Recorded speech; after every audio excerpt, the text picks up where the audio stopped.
মানুষ পারে না এমন কিছু নাই। মানুষ যা কল্পনা করতে পারে মানুষ তা করে দেখাতে পারে। এজন্য আমাদের কল্পনার জানালাটাকে বড় করতে হবে।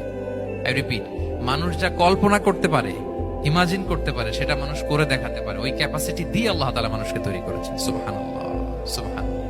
লাকাদ খালাকনাল ইনসানা ফি আহসানি তাকওয়িম। এই ব্রেনকে খাটিয়ে মানুষের কত ইনভেনশন, কত ডিসকভারি, মানুষ সভ্যতার পর সভ্যতা বিনির্মাণ করেছে। চোখ ধাঁধানো মানুষের আবিষ্কার তাক লাগিয়ে দিয়েছে গোটা বিশ্বে, একটার পর একটা করে। আল্লাহ এমন ভাবে মানুষকে তিনি তৈরি করেছেন। লাকাদ খালাকনাল ইনসানা ফি আহসানি তাকওয়িম। চমৎকার অবয়বে, তার দৈহিক অবয়ব যেমনি সুন্দর, তার বুদ্ধিগত, তার চিন্তাগত, তার ইন্টেলেক্ট, এটাও তেমন সুন্দর, এটাও তেমন চমৎকার। পৃথিবীর কোন প্রাণীকে আল্লাহ তাআলা এরকম হিউম্যান ব্রেনের মতো এরকম সফিস্টিকেটেড ব্রেন দিয়ে, ইন্টেলেক্ট দিয়ে তৈরি করেনি। এজন্য সব প্রাণী থেকে মানুষ আলাদা। সব প্রাণী থেকে মানুষের চিন্তা, বিবেক, বুদ্ধি এগুলো আলাদা।